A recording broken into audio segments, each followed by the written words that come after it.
afternoon po, Chairman Camprey. Napansin lang po namin ngayon na medyo umayos na po yung Divisoria dito sa may area ng Juan Luna. Nasakop nyo po. So, paano po yung naging coordinations po nito?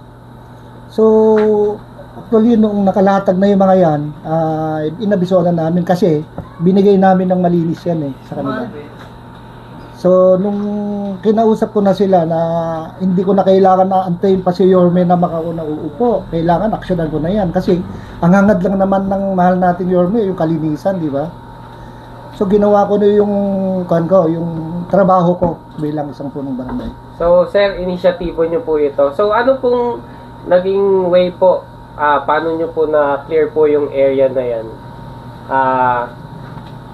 Meron bang pagtutol yung mga yung mga vendors po? Actually, wala naman kasi nasa pakiusap. Alam naman nila na hindi naman sa kanila yung kalsada. Ginawa lang nilang panghanap buhayan nila. Pero sa totoo lang, hindi naman siguro maganda sa mata ng magmula nga nung may mga ganyan na structure dito sa lugar ko. Medyo nahihirapan na, lalo na ngayon nung nakita nyo kanina na yung kahapon nakita nyo, yung nakikita lang sa CCTV ko, puro payong. Oo, puro payong lang. Wala na kami namomonitor ng mga tao na kundi tinatakpan na ng payong. Nagkusa naman po yung ibang mga vendor, Chairman.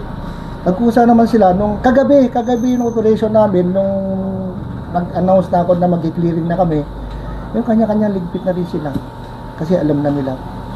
So, Chairman, paano po yung mga inaayos din po ba yung mga kagaya po netong yung mga e-trike po? Usually yun po kasi yung mga nagiging problema. Ano po yung solution po doon? So, para sa akin,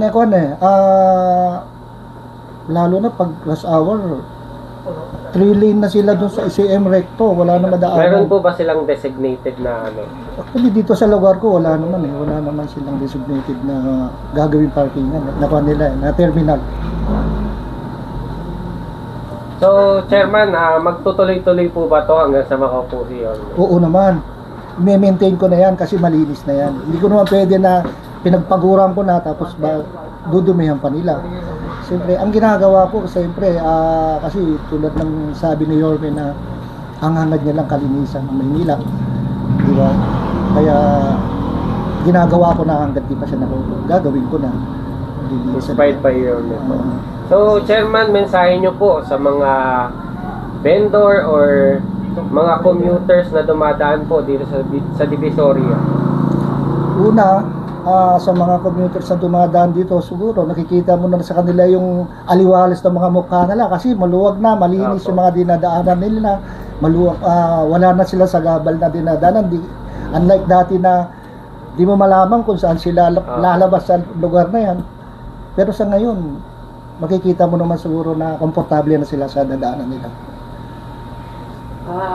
Magandang hapon po, Che. Since sinabi niyo po na initiative niyo po ito, at saka yung mga vendor, hindi niyo na kailangan na sabihan, talagang nagkusa na sila. Ano pong naramdaman niyo nung ganun po yung sa inyo ng mga vendor? Normal, masaya ako kasi sumunod sila kaagad sa gusto ko mangyari. Ang gusto ko lang naman mangyari, hindi ko naman sila tinatanggalan ng hanap buhay. Hindi naman yun ang ibig sabihin nun.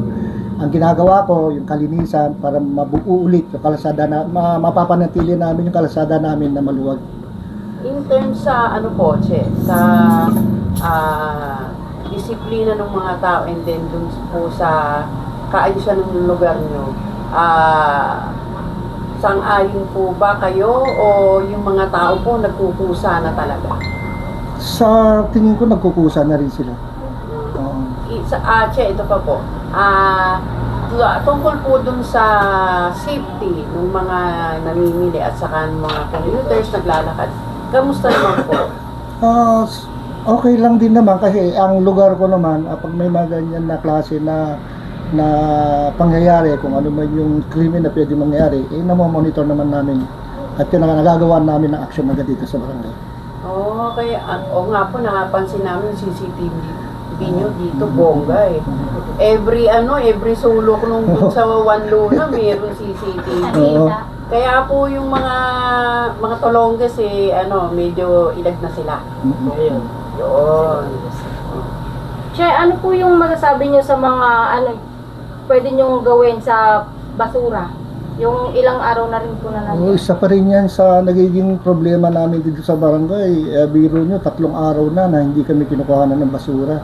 So yung mga residente, mga establishment, tulad dyan sa CM Recto, nagko-complain na talaga. Halos lahat sila tumatawag na sa akin, kaya ginawa ko, lumutang na lang ako sa kanila para ipaliwanag. So ang magagawa lang ng barangay dyan siguro, wala naman kaming dumpset na talaga pagtatapunan yan. Kaya maghahanap muna ako ng designated na lugar na hindi sila maapektuhan sa tambak ng basura. So ang gagawin namin dyan, isako-sako na lang namin mamayang gabi siguro. Nagpe-prepare na kami para maisako-sako na namin doon, ilalagay na namin sa magandang lugar na hindi naapektuhan sila.